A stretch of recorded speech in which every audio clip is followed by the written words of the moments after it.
بھائیوں کے درمیان میں درار پیدا کرانے والا جو ہے سوچ ان کے پاس ہوتی ہے، سماج اور معاشرے کی فضا کو جو ہے غدلہ بنانے کی سوچ اس کے اندر ہوتی ہے۔ ہم ایسے لوگوں کو انصاف کرنے کے لیے اپنے سماج اور معاشرے کے اندر بلایا کرتے ہیں۔ میرے عزیز ساتھیوں، اگر ہم ایسے لوگوں کو سماج اور معاشرے کا سرپنچ بنائیں گے، ایسے لوگوں کو اگر ہم سماج اور معاشرے کا مکھیا بنائیں گے تو یاد رکھنا زندگی بھر یہ سماج اور معاشرہ لڑتا ہوا رہ جائے گا، ہم کسی منصوبے میں کامیابی حاصل نہیں کر سکیں گے۔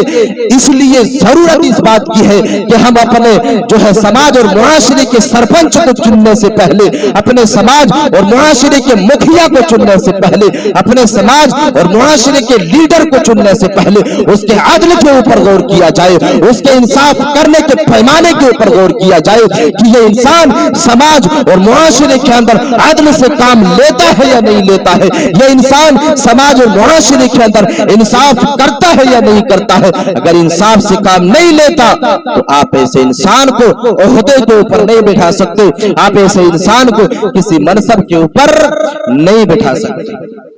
یہ امام ابن تیمیہ رحمت اللہ علیہ کا ایک قول تھا جو میں نے آپ لوگوں کے سامنے بیان کر دیا۔ اور نبی اکرم جناب محمد رسول اللہ صلی اللہ علیہ وسلم کی زندگی کا جب آپ مطالعہ کریں گے، جب آپ ان کی تاریخ کے اوراقوں کو پلٹنا شروع کریں گے تو آپ کو پتا چلے گا کہ یہ وہی قول ہے جس کے مطابق، جس کی تاریخ کو پڑھنے کے بعد امام ابن تیمیہ رحمت اللہ علیہ نے شاید بھی اس قول کو نقل کیا ہے، کیونکہ اللہ کے نبی صلی اللہ علیہ وسلم نے اسی چیز کو ملحوظ رکھا اس دنیا کے اندر، اور جب بھی اللہ کے نبی نے فیصلہ کیا تو سماج اور معاشرے کو جوڑنے کا کام کیا۔ سماج اور معاشرے کے اندر کہیں ایسی جو ہے فضا اور کہیں سماج اور معاشرے کے اندر کہیں گندی فضا نہ چھا جائے، اللہ کے نبی صلی اللہ علیہ وسلم نے اسی لیے ہمیشہ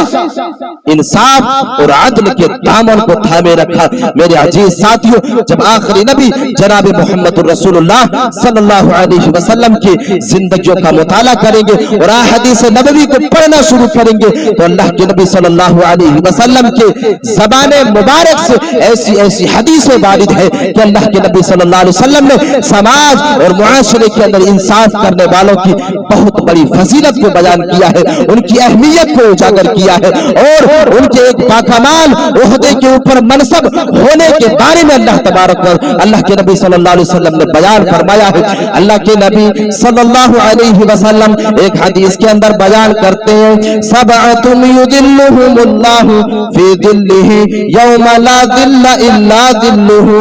اللہ کے نبی صلی اللہ علیہ وسلم بیان کرتے ہیں کہ کل قیامت کے دن جب اللہ تبارک و تعالی جب اللہ تبارک و تعالی عدل کی کرسی پر بیٹھے گا، جب اللہ تبارک و تعالی انصاف کرنے کے لیے بیٹھے گا، جب اللہ تبارک و تعالی لوگوں کے اعمال کا حساب کرنے کے لیے بیٹھے گا، اللہ کے نبی کہتے ہیں کہ اس وقت سورج ایک میل کے فاصلے پر ہوگا۔ اللہ کے نبی صلی اللہ علیہ وسلم بیان کرتے ہیں کہ اس وقت سایہ حاصل کرنے کے لیے کوئی جو ہے چھاؤں موجود نہیں ہوگا، دھوپ اتنی تیز ہوگی کہ ایک انسان اس میدان محشر کے اندر جو ہے چھائے کے تلاش میں گھوما کرے گا۔ عرش الہی کے نیچے ایک چھایا ہوگا، اللہ تبارک و تعالیٰ کے عرش کے نیچے ایک چھایا ہوگا۔ اللہ کے نبی کہتے ہیں کہ اللہ تبارک و تعالیٰ کل قیامت کے دن ایک ایسے انسان کو اپنے عرش کے سائے کے نیچے جگہ دے گا جو انسان اس دنیا کے اندر عدل سے کام لیا کرتا تھا۔ اللہ کے نبی کہتے ہیں الامام العادل، اللہ کے نبی کہتے ہیں کہ جس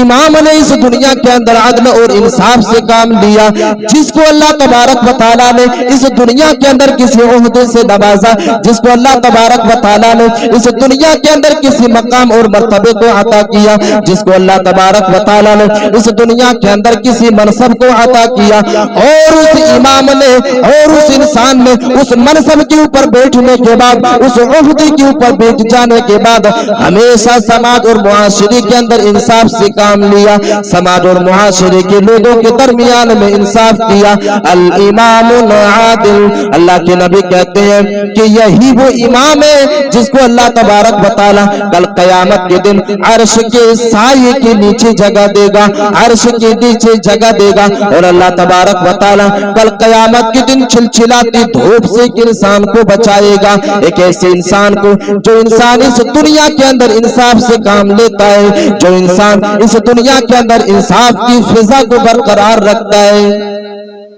جو انصاف سے کام لیتا ہے، اللہ تبارک و تعالی ایسے انسان کو کل قیامت کے دن عرش الہی کے نیچے